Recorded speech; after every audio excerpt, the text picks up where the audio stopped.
مجلس مبارک میں جو کیفیت ہوتی وہ گھر جا کے تو رہتی نہیں. تو اگر یہ روگ ہے تو چلا اس کا علاج کرائیں. حاضر ہوئے. صدیق اکبر نے واقعہ سنا حضرت حنظلہ کا. آپ نے پہلی بات یہ فرمائی کہ یا حنظلہ ساعتاً فساعتاً، اے حنظلہ ساعت بساعت یہ کیفیات ہیں، اترتی بھی ہیں چڑھتی بھی ہیں، اس کا خیال مت کرو.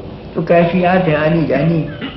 اور اس کے بعد فرمایا کہ تم نے سمندر دیکھا ہوگا، جب اس میں جزر ہوتا ہے پیدا، مد پیدا ہوتا ہے، تو کنارے لبریز ہوتے ہیں پانی سے. یہ معلوم ہوتا ہے کہ وہ زمین کو نگل جائے گا، یہ سمجھ بھرا ہوا لبریز.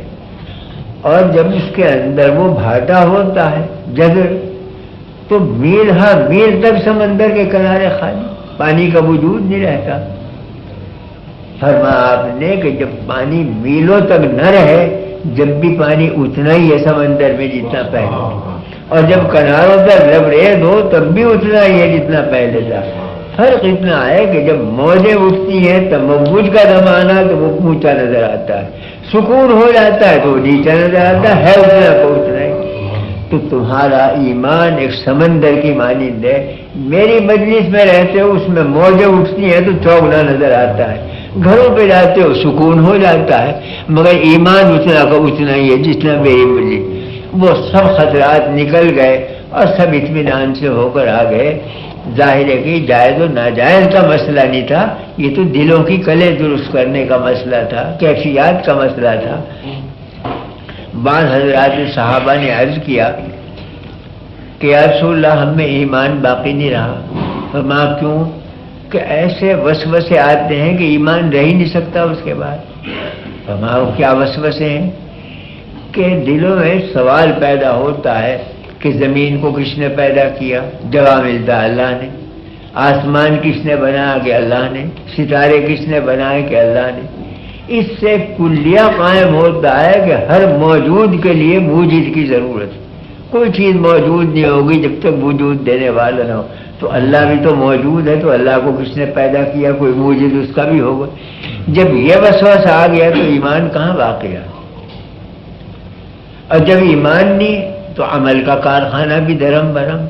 عمل تو ایمان سے معتبر ہے، جب ایمان نہیں تو عمل کی طرف توجہ بھی نہیں ہو سکتی، امنگ ہی نہیں ہو سکتی. آپ نے فرمایا بس یہ ہے. ایک سوال فرمایا، اس وسوسے کو برا جانتے ہو یا اچھا؟ کہ یا رسول اللہ اتنا برا جانتے ہیں کہ جل کر کوئلہ ہونا گوارا ہے مگر یہ وسوسہ گوارا نہیں. فرمایا دا کر سری ولیما بھی یہی تو ایمان ہے. اگر ایمان نہ ہوتا تو اس وسوسے کو برا کیوں سمجھتے؟ کافر میں یہ وسوسہ ہے وہ ہرگز برا نہیں جانتا، اس لیے کہ ایمان موجود. تو وہ ایمان ہی تو برا سمجھوا رہا ہے. کیسے کہہ دیا تم نے کہ ایمان نہیں؟ وہ سب پردے ہٹ گئے، علم روشن ہو گیا. یہ دلوں کی کلوں کا مسئلہ تھا، جائز و ناجائز کا مسئلہ ہے، قلوب کی کیفیات کا مسئلہ تھا. حضور کی عادت کریمہ تھی کہ اپنے صحابہ کی نگرانی فرماتے رہتے گھروں میں کیا کر رہے ہیں. تو صدیق اکبر کے مکان سے گزر ہوا، اتنا آہستہ قرآن شریف پڑھ رہے تھے کہ کان لگا کے بھی سننا مشکل تھا. آپ آگے تشریف لے چلے، حضرت عمر کا گھر آیا، اتنا زور زور سے پڑھ رہے تھے کہ سارا محلہ گونج رہا تھا. اگلے دن جب دربار نبوت میں حاضر ہوئے تو آپ نے فرمایا کہ اے ابو بکر تم اتنا آہستہ کیوں پڑھ رہے تھے کہ سنائی بھی نہ دے؟ حضرت کے رسول اللہ میں تو اس ذات کو سنا رہا تھا جو نہ بحری ہے نہ اندھی. وہ تو اللہ کی ذات ہے، وہ تو دلوں کی کھٹک سے واقف ہے. تو مجھے چلانے کی کیا ضرورت تھی؟ دل دل میں پڑھتا جب بھی وہ سنتے. حضرت عمر سے پوچھا تم کیوں اتنا زور زور سے پڑھ رہے تھے؟ فرمایا کہ اوقظ الوسنان واطرد الشیطان، سوتوں کو جگا رہا تھا اور شیطان کو بھگا رہا تھا کہ اس گلی میں بھی قدم نہ رکھے. آپ نے فرمایا کہ اے عمر تم ذرا آواز کو دھیمی کر دو، اور اے ابو بکر تم ذرا ابھار دو، اعتدال قائم ہو جائے. یہ جائز و ناجائز کی بات نہیں تھی، زور سے پڑھنا بھی جائز تھا، آہستہ پڑھنا بھی. دلوں کی کیفیت میں اعتدال پیدا کرنا تھا. اب معتدل جب ہی ہوتا کہ دونوں کو ہدایت فرمائی. تو ایک طرف مسائل بیان ہو رہے ہیں، ایک طرف دلوں کی کلیں درست ہو رہی. ایک طرف ظاہری احکام ہے حلال و حرام کے، ایک طرف باطنی احکام ہے، تو دونوں چیزیں برابر برابر چلتی تھیں۔ اب احکام وہ تو علماء نے اختیار کیے، اور قلوب کی کیفیات وہ صوفیہ نے اختیار کی۔ ان کے ہاں خانقاہیں بن گئی، ان کے ہاں مدرسے بن گئے، اور دونوں ایک دوسرے کے لیے لازم ملازم ہیں۔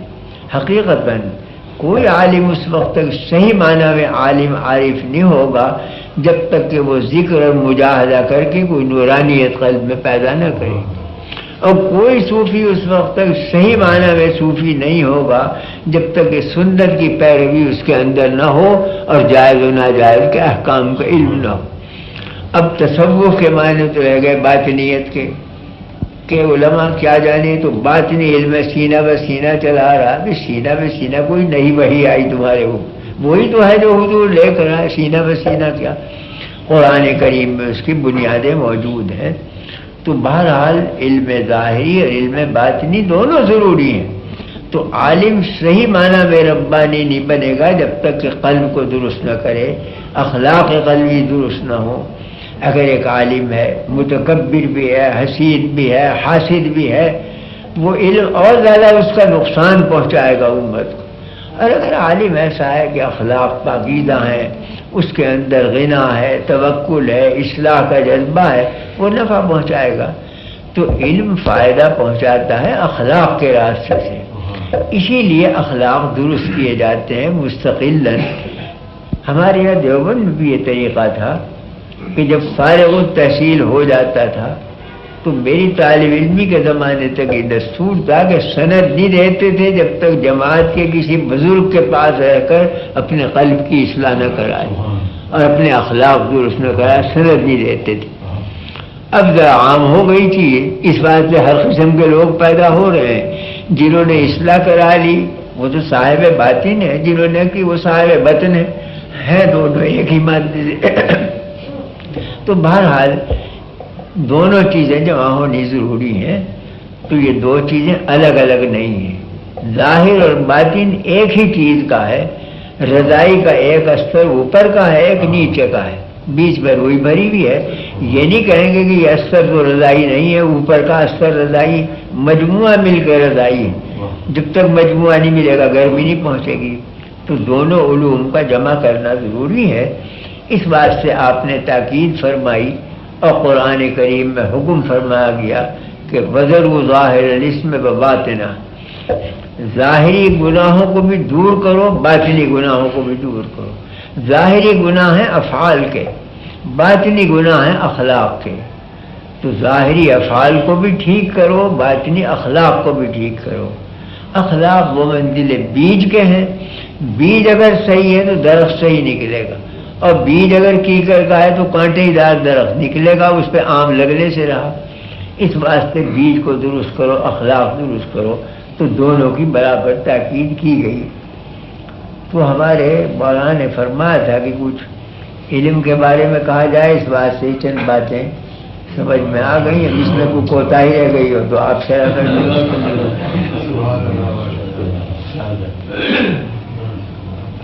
خالی پیٹ سے اتنا ہی کہا جا سکے گا۔